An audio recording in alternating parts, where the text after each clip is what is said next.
ప్రభు అయిన యేసు నామం పేరిట మీ అందరికీ వందనాలు చెల్లిస్తున్నాను. మరి యొక్క పర్యాయం బైబిల్ గ్రంథం నుండి కొన్ని సత్యాల్ని మనం ధ్యానం చేసుకోబోతున్నాం. ఈ దినం ప్రత్యేకంగా దేవుని యొక్క సమాధానం. ఈ లోకంలో అనేక మంది ఎన్నో విధములైన కష్టంలో ఉంటున్నారు, బాధలో ఉంటున్నారు, వేదనలో ఉంటున్నారు. కాబట్టి అందరికి కూడా సమాధానం అనేది ఎంతగానో అవసరమైనది. కాబట్టి ఈ యొక్క టాపిక్ను తీసుకొని కొద్దిసేపు మనము ధ్యానంలోకి వెళుదాం. అంతకుముందు దేవుని యొక్క ప్రార్థన కోరుదాం. కృపా సత్య సంపూర్ణైన మా గొప్ప పరలోక తండ్రి, యేసయ్య నీ ఘనమైన నామం ప్రభా, ఈ మధ్యాహ్న కాల సమయంలో వందనాలు, స్తుతులు, స్తోత్రం చెల్లిస్తున్నాం ప్రభా. దేవాది దేవుడే మీరుండి ప్రభా, ఈ భూలోకంలో మనుషులకు ప్రభా సమాధానం కల్పించటకు గాను మీరు లోకానికి వచ్చారు ప్రభా. ఎంతమంది అయితే ఈ యొక్క సమాధానాన్ని రిసీవ్ చేస్తూ నీ చెంత నెమ్మదిగా ఉంటున్నారో మాకైతే తెలియదు, కానీ ప్రతి ఒక్కరు ఈ యొక్క స్వార్థను విని ప్రభా నెమ్మది పొంది ఈ లోకంలో సమాధానంగా వెళ్ళుటకు కృప చూపించమని, చేయబోయే యొక్క ధ్యానాన్ని మీరు ఆశీర్వదించమని యేసు పరిశుద్ధమైన నామంలో ప్రార్థిస్తున్నాను తండ్రి, ఆమేన్. ఈ యొక్క షాలోమ్ అనే పదం అంటే సమాధానం. మనం అనుకుంటున్నాం సమాధానం అంటే ఎటువంటి కాన్ఫ్లిక్ట్ లేకుండా ఉండడమే సమాధానం. అలా కాదు. సమాధానం అనేది ఒక వెల్ బీయింగ్ అనమాట. సమృద్ధి జీవం కలిగి, నెమ్మది కలిగి, మంచిగా ఆరోగ్యవంతులుగా, సంతోషంగా దేవుళ్ళంది ఎల్లప్పుడూ ఆ యొక్క హోల్ బీయింగ్నే షాలోమ్ అంటున్నారు, సమాధానం అంటున్నారు. దేవుడు యెహోవా దేవుడు తన బిడ్డలందరూ కూడా సమాధానం కలిగి ఉండాలని ఈ యొక్క లోకంలో ఆశపడ్డాడు అనమాట. ఒక చిత్రకారుడు ఒక కాంపిటీషన్ పెట్టారు. అక్కడ సమాధానాన్ని మీరు ఏ రీతిగా మీరు చూపించగలుగుతారు, మీ యొక్క డ్రాయింగ్లో చూపెట్టండి అని అందరినీ అడిగేటప్పుడు అందరూ రకరకాల రాశారు. అయితే ఒక అతను, ఒక యవనస్తుడు ఏం రాశాడంటే, ఒక తుఫాన్, సముద్రంలో ఒక తుఫాన్ లేసి ఉన్నది. అక్కడ ఒక చెట్టు కొమ్మలో ఒక చిన్న పిట్ట సంతోషంగా పాటలు పాడుతుంది అనమాట. సమాధానానికి అది చాలా సాదృశ్యంగా ఉంది. మన జీవితంలో కూడా అంతే. ఎటువంటి శ్రమలు వచ్చినప్పటికీ, కలగం వచ్చినప్పటికీ, కష్టాలు వచ్చినప్పటికీ మనం పాటలు పాడే స్థితిలో ఉండాల. పౌలును ఆలోచన చేయండి. శరచాలలో ఆయన ఎంతో దెబ్బలు పొంది పగలంతా కూడా వీధిలో ఇడవబడి రక్తం కార్చుకొని ఆయన యొక్క బంధింపబడి ఆ యొక్క కావలివాడు మధ్యలో ఉండేటప్పుడు రాత్రికాల సమయంలో పాటలు పాడుతున్నాడు అనమాట. అయితే దేవుని స్తుతిస్తున్నారు. అలాంటి ఆనందం ఎప్పుడు వస్తుంది? When we are walking with the Lord. ఆ యొక్క సమాధానం మనలో ఉంటున్నది. ఆ యొక్క సింహపు బోనులో వేసిన, అగ్నిలో తీసి వేసిన ఆ యొక్క సమాధానం మనుషుల్లో నిలిచి ఉంటుంది. ఎందుకంటే పరమ దేవుడు మనకు తోడై ఉన్నాడు. ఈ లోకంలో నాకు ఏది కూడా అవసరం లేదని మనం నిర్భయంగా మనము చెప్పగలుగుతాం. అయితే ఈ దేవుడు మొట్టమొదటిగా మనతో పాటు నిబంధన చేసి ఉంటున్నాడు. ఎటువంటి నిబంధన అనేది మనం ఒకసారి చూడాలా. ఎహెచ్ఎల్ గ్రంథంలో చూస్తే, నేను ఇంగ్లీష్లో చదువుతాను. I will make a covenant of peace with them. నేను సమాధాన విషయమైన నిబంధన వాళ్ళతో చేస్తాను. And it shall be an everlasting covenant with them. అది నిత్య నిబంధనగా ఉంటున్నది. I will establish them and multiply them. వాళ్ళని స్థిరపరిచేదను, వాళ్ళని విస్తరింప చేసేదను అంటున్నాడు. I will set my sanctuary in the midst for evermore. వాళ్ళ మధ్యలో నేను ఆ పరిశుద్ధ స్థలమును నిలబెడతానని దేవుడు హెచ్చరిస్తున్నాడు. వాక్యము మనకు ఒక నిబంధన అనమాట. ఎవరండి మనకి ఈ కాలంలో నిత్యము నేను నీకు తోడై ఉంటానని సెలవిస్తారు. భర్త కొంతకాలమే, భార్య కొంతకాలమే, అమ్మ నాయన కొంతకాలమే, అక్క చెల్లెల ప్రేమ కొంతకాలమే. అయితే దేవుడు సమాధాన విషయమైన నిబంధన నేను నీతో చేస్తున్నాను, నిత్యము నేను నీ మధ్యలో ఉంటున్నాను. అంతేకాకుండా ప్రకటన గ్రంథంలో మనం చూసినట్లయితే 21 అధ్యాయము 3-4 మాటల్లో అవి చక్కగా చెప్పబడి ఉంటుంది. అక్కడ ఏమంటున్నాడంటే, అప్పుడు ఇదిగో దేవుని నివాసం మనుషులతో కూడా ఉంటున్నది. ఎక్కడ చూసినా ఆయన నివాసము మనుషులతో కోరుకుంటున్నాడు, మనుషులతో ఉన్నది. ఆయన వారితో కాపురముండు, వారాయన ప్రజలై ఉండురు. దేవుడు తామే వారి దేవుడై ఉండి వారికి తోడై ఉండును. He wants to be always with the people. మనుషులతో తన సహవాసాన్ని దేవుడు కల్పించుకోవాలని ఆశపడే దేవుడుగా ఉంటున్నాడు. ఇటువంటి ఒక గొప్ప స్వరము యోహాను వినగలిగాడు ఆ యొక్క ప్రకటన గ్రంథంలో. కాబట్టి సమాధానం దేవుడు మనకు ఇస్తున్నాడు. ఇంకా మనము ఐజయా 26 మనము చూసినట్లయితే యెషయా 26:3లో, you will keep him in perfect peace whose mind is stayed on you because they trust in you. ఎవరిని మనస్సు అయితే నీ మీద ఆనుకొని ఉంటున్నదో వాని పూర్ణ సమాధానం గలవారే నువ్వు చేస్తా ఉంటున్నావు. కొంతమంది ఎన్నో ఖడ్గాలకు ఎదురైనాడు, దావీదు. అయితే మనసు మాత్రం దేవుని పైన ఆయన కేంద్రీకం చేశాడనమాట. ఏ సమస్యలు వచ్చినా, ఒకవేళ గొర్రె పిల్లల్ని యొక్క తోడేలు కానీ, సింహాలు కానీ, ఎలుగుబంటి కానీ పట్టుకొని పోయే స్థితిలో వచ్చినప్పుడు కూడా యెహోవా దేవుని మీద ఆనుకొని ఆ సమాధానం కలిగి ఆయన జీవించాడు. అలాగనే ఈ లోకంలో ఎవరి మనసు నీ మీద ఆనుకొని ఉంటున్నదో, కొన్నిసార్లు మనకు ఎన్నో బాధలు వస్తాయి. కొంతమందికి అయితే కోర్టు కేసు, కొంతమందికి అయితే అప్పుల బాధలు, కొంతమందికి అయితే పిల్లలు లేనితనము, కొంతమందికి అయితే జవాబులు లేదు, కొంతమందికి అయితే వివాహం కాని వాళ్ళు, ఎన్నో అసమాధాన కార్యాలు ఈ లోకంలో ఉంటున్నది. అయితే దేవుడు ఇక్కడ ఇచ్చే మాట ఏమనగా, my peace I will establish in your midst. యెషయా 26లో ఎవరిని మనస్సు నా మీద అనుకొని ఉంటున్నదో పూర్ణ సమాధానం గల వారై చేస్తానంటున్నాడు. ఈ లోకంలో అలజడలు ఉంటున్నదా? ఎప్పుడైతే ఎక్కువ అలజడలు ఉంటున్నదో ఎక్కువ సమాధానం దేవుని బిడ్డల్లో ఉంటున్నది. ఎందుకంటే it's a challenge for you and the Satan అన్నమాట. ఎటువంటి పరిస్థితి, అగ్ని లాంటి పరిస్థితి వచ్చినప్పటికీ నువ్వు సమాధానంతో ముందుకు వెళ్తావని దేవుని యొక్క వాక్యము సెలవిస్తుంది. లేవి కాండము 26:6లో మనం చూస్తే అక్కడ కూడా దేవుడు అంటున్నాడు, నిర్భయంగా నువ్వు నిద్రపోతావు. దేవుడిచ్చే సమాధానం అలాగా ఉంటుంది. నీ చుట్టూ సమస్యలు ఉండొచ్చు, అయితే నువ్వైతే నిర్భయంగా నిద్రపోతావు. జంతువులు, దుష్ట ఘోర మృగాలు ఏది కూడా నీ దగ్గరికి రాదు, ఖడ్గం నీ దగ్గరికి రాదు. నా యొక్క సమాధానాన్ని, క్షేమంను నేను నీకు ఇచ్చేదను వాగ్దానం చేస్తున్నాను. ఎంత హాని ఇస్తున్నా, భరోసా ఇస్తున్నాడు దేవుడు మనకు. సమాధానం నేను ఇస్తున్నాను. దేవుడు మనకు సమాధానం ఇచ్చినప్పుడు దాన్ని దొంగలించేదానికి ఎవ్వరి చేత కాదనమాట. But if you have to get connected with the Lord, ఆ సమాధానాన్ని నిలబెట్టుకోవాలంటే నీ యొక్క సహవాసం దేవునితో పాటు ఉండాలి. అందుకే ఆయన చెప్తున్నాడు, నేను ఎల్లప్పుడూ నా యొక్క నివాసాన్ని మనుషుల మధ్యలో పెడుతున్నానని దేవుడు మనకు అభయం ఇస్తున్నాడు.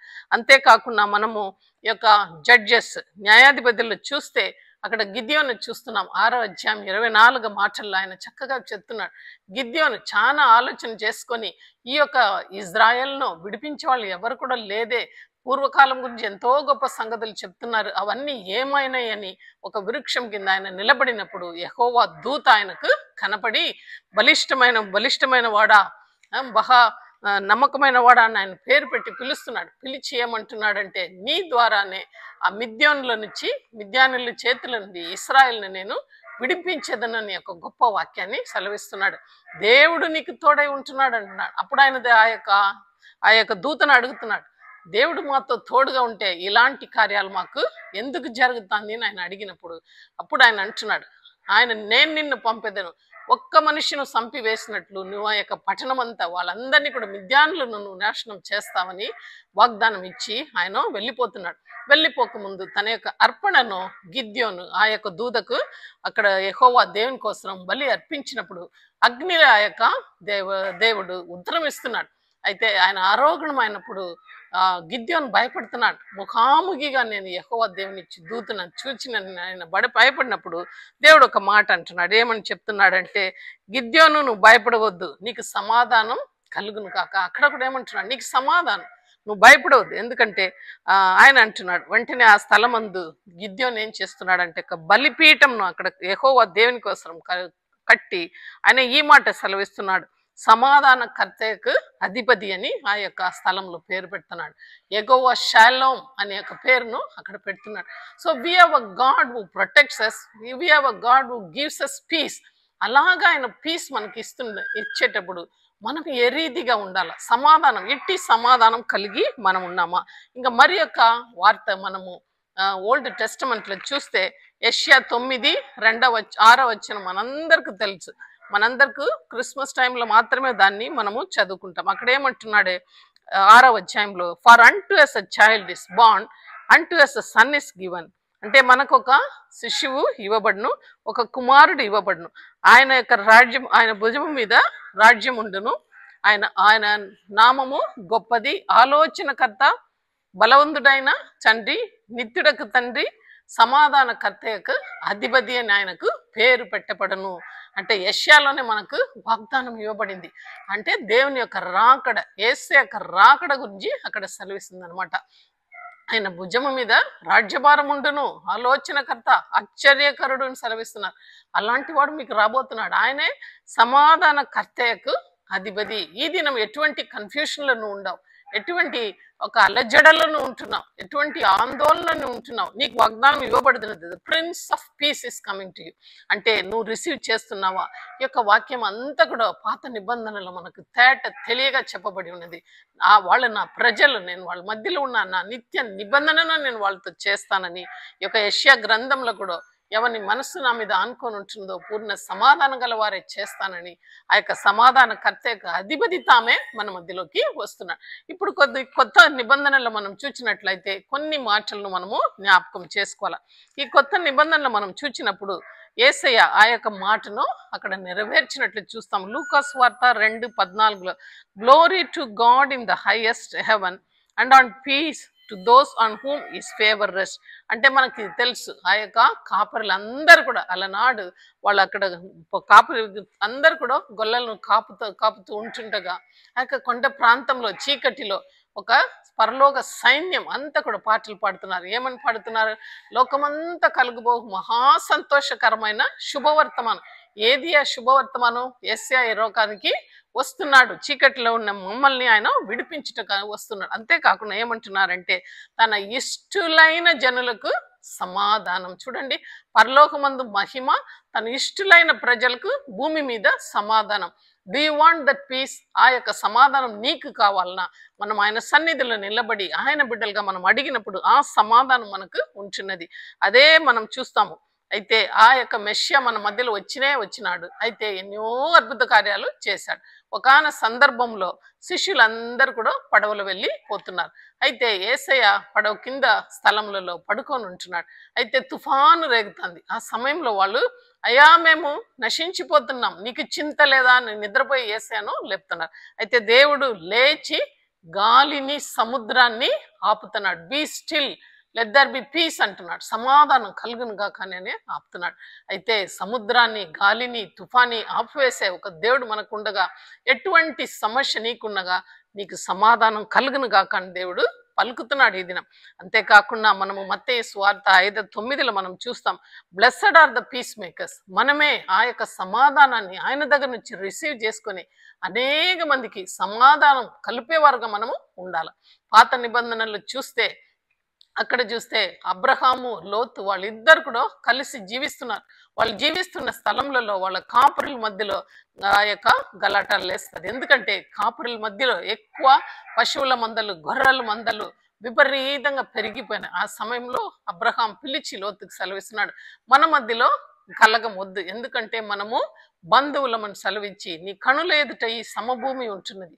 నీకు ఒకవేళ కుడి పక్కం కావాలంటే నేను ఎడమ వైపు వెళుచున్నాను, నువ్వు ఎడం పక్కం కావాలంటే నేను కుడి వైపు వెళుచున్నాను. ఎంతో మంచి మనసుతో ఆయన సెలవిస్తున్నాడు. అయితే లోతు అయితే ఆ యొక్క యోర్దాను నది తీరము, అక్కడ నీళ్లు పారు యొక్క ప్రదేశం, అటువంటి చోటను లోతు కోరుకుంటున్నాడు. అంటే అక్కడ సమాధాన పరిచే ఆ యొక్క మంచి తత్వము అబ్రహాంలో మనకు కనబడినట్లు ఉంటున్నది. ఈ దినం ఎంతో మంది భూముల విషయంలో కానివ్వండి, ఆస్తుల విషయం కానివ్వండి, అన్నదమ్ముల్లో ఎంతో మందిలో మనసు కష్టాలు ఉంటున్నాయి. అయితే దేవుడు ఇక్కడ ఉదాహరణగా మనకు అబ్రహామును, లోతును పెట్టాడు అన్నమాట. అయితే అబ్రహాము తగ్గింపు ఆయనకు ఆశీర్వాదాన్ని తీసుకొని వస్తుంది. అటు తర్వాత దేవుడు అబ్రహామును పిలిచి, నువ్వు నడిచే కన్నులో కనబడే ప్రతి ఒక్క ప్రాంతాన్ని నీ కొలు నాది నేను నీకు ఇచ్చేదను మాట ఇస్తున్నాడు. చూడండి, ఇటువంటి సమాధానం కలిగిన వారే మనం ఉండాలా. అలాగనే మనము యోహాను సువార్త 14:27 దేవుడు చెప్తున్నాడు, my peace I leave with you and my peace I give to you, I do not give to you as the world gives. నేను లోకం ఇచ్చినట్లు కాదు, నా సమాధానాన్ని నేను నీకు ఇచ్చి వెళ్ళుతున్నాను అని దేవుడు వాగ్దానం సెలవిస్తున్నాడు. శిష్యులు అందరూ కలవరపడి, అయ్యా మీరు వెళ్ళిపోతున్నారా అని బాధపడినప్పుడు, my peace I give to you అంటున్నాడు. ఈ స్టెలి మై పీస్, నా యొక్క సమాధానాన్ని నేను నీకు ఇచ్చేదను వాగ్దానం చేస్తున్నాడు.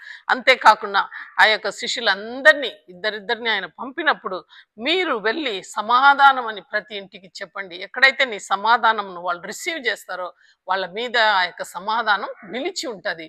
ఎవరైతే నీ యొక్క సమాధానాన్ని అంగీకరించలేదో అది నీ యొద్దకు తిరిగి వస్తాదని వాక్యం సెలవిస్తుంది.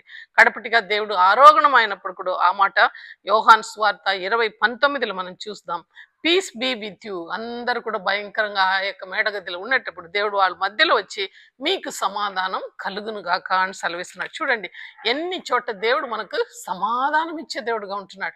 వి do not know where to go in this world. తెల్లవార జామున లేచిన వెంటనే అయ్యా నాకు ఎట్లా నా పరిస్థితి, ఎక్కడ వెళ్ళాలా, ఏ అధికారిని కలవాలా, నా ఉద్యోగం ఎట్లా, నా జీవన విధానం ఎట్లా, నా ఫ్యూచర్ ఎట్లా, నా అల్లజడలతో అల్లాడిపోతున్నాం.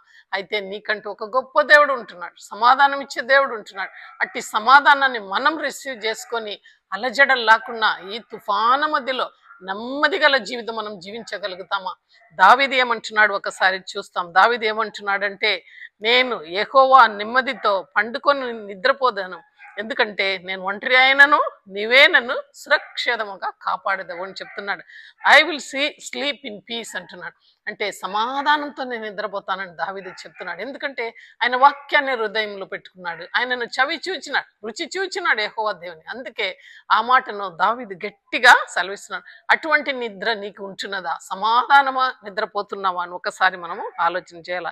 ఇంకను దావీదు ఏమంటున్నాడంటే, turn from evil and do good. అంటే కీడు చేయటం మాని మేలు చెయ్యము, సమాధానాన్ని వెదకి వెంటాడుము. ఎప్పుడైతే మనం కీడు తలంచుతామో ఎదుటి వాళ్ళకు, అప్పుడు మనసుకు సమాధానం ఉండదు. కాబట్టి సమాధానం కోరేవారు చెడ్డ కార్యాలను విసర్జించుకోవాలా. when you do that you will have peace within your heart. ఇంకొక మాట కూడా చెప్తున్నాడు, the Lord gives strength to his people. 29:11. And the Lord bless his people. యెహోవా తన ప్రజలకు బలము అనుగ్రహించును, వారిని ఆశీర్వదించును. ఎప్పుడైతే నువ్వు ఆయన మీద అనుకుంటావో నీకు సమాధానం, ఆశీర్వాదం నీ యొక్క సొత్తై ఉంటుంది. ఇంకా నువ్వు 119, 160 దావీదు కీర్తనలు కూడా great peace have those who love your law అని చెప్తున్నాడు అనమాట. అంటే ఎవరైతే నీ కట్టడలను అనుసరిస్తారో వాళ్ళకు నిత్య సమాధానం కలుగుతుందని సెలవిస్తున్నాడు. అయితే 37 దావీదు కీర్తనలు కూడా ఈ రీతిగా సెలవిస్తున్నాడు. ఆయన నిర్దోషిను కనిపెట్టి ఉండుము, యథార్థవంతును చూడుము, ఆయన సమాధానపరచువారై ఉండి వాని సంతతి ఎల్లప్పుడూ నిలిచి ఉండును. కానీ భక్తిహీనుడైన సంతతి వాళ్ళు నిర్మూలమగును. అంటే ఎవడైతే యథార్థవంతుగా ఉంటున్నాడో ఆయన సంతతి నిత్యము నిలిచి ఉండును అంటున్నాడు. అంటే వాన్ని కనిపెట్టి చూడు, వాని యొక్క సమాధానం ఎలాగా ఉంటున్నది, వాని ముగింపు ఎలాగా ఉంటున్నదని కనిపెట్టి చూడమని దావీదు రుచి చూచి తన యొక్క అనుభవాన్ని ఇక్కడ రాసినట్లు చూస్తాం. ఇంకా ఆఖరికి మనం చూస్తే పౌలు అపోస్తల కార్యములు ఏం రాస్తున్నాడని చూడాలి. అక్కడ ఏమంటున్నాడంటే పీస్ గురించి పౌలు ఏం చెప్తున్నాడంటే, నువ్వు ఎల్లప్పుడూ నీ యొక్క హృదయం అంతటిని ఈ యొక్క నెమ్మది సమాధానం ఏలును గాక అని కొలసి పత్రిక 3:15 మనం చూస్తాం. క్రీస్తు నీ యొక్క సమాధానం, క్రీస్తు సమాధానం మీ హృదయంలో ఏలనివ్వుడి. ఎందుకంటే మీరు ఒకే శరీరమై ఉంటున్నారు, మనం అందరూ ఒకే శరీరమై ఉంటున్నాం. కాబట్టి ఆ యొక్క సమాధానం మన హృదయంలో ఏలాలని ఆ యొక్క పౌలు సెలవిస్తున్నాడు. ఇంకా మనం రోమపత్రిక 12:18 చూస్తే ఆయన ఏమంటున్నాడంటే, if it is possible, as far as possible you establish peace with one another. వీలైనంత వరకు సమస్త జనులతో సమాధానం కలిగి ఉండుడి వాక్యం సెలవిస్తుంది. కనుక మనం కుటుంబంలో ఏమి, భార్యాభర్తలు ఏమి, బిడ్డల మధ్యలో ఏమి, పనివాళ్ళు, యజమానులు వాళ్ళ విషయంలో ఏమి, ప్రతి ఒక్కరు కూడా సమాధానం కలిగి నిర్భయంగా అందరు కూడా ఉండాలని దేవుని యొక్క కోరికే ఉంటున్నది. కాబట్టి ఇంత గొప్ప దేవుడిని మనం కలిగి ఉన్నాం. ఆ దేవుడు మనకిచ్చిన ఆజ్ఞ, నేను నిత్య నిబంధన నేను నీతో చేసి ఉన్నాను, ఈ సమాధానాన్ని రిసీవ్ చేసుకోండి అంటున్నాడు. తండ్రికిను మనకు మధ్యలో ఉన్న పాపం అనే ఎడబాటు వలన యేసయ్య తామే ఈ భూలోకానికి దిగి వచ్చి నీకును ఆయనకు మధ్యలో ఉండే ఆ యొక్క గోడను పగలగొట్టి మనల్ని ఆయన సొత్తుగా చేసి ఉన్నాడు. కనుక let us receive this peace and give this peace to people who do not have this peace. May God bless this message in our midst. Amen. ప్రార్థన చేద్దాం. అన్ని ఆశీర్వాదములకు కారణభూతుడైన మా గొప్ప పరలోక తండ్రి, ఎంతో గొప్ప సమాధానాన్ని నాయన పరలోకమునందు నాయన మీరు భూలోకానికి తీసుకొచ్చారు నాయన. అయితే ఎంతో అలజడిలో ప్రజలు ఉంటున్నారు. నీ వాక్యం సూటిగా చదివేస్తుంది, మనుషుల మధ్యలో ఎల్లప్పుడూ నా నివాసం ఉంటున్నావు.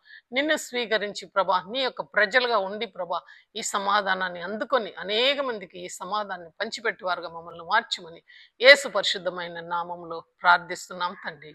ఆమేన్.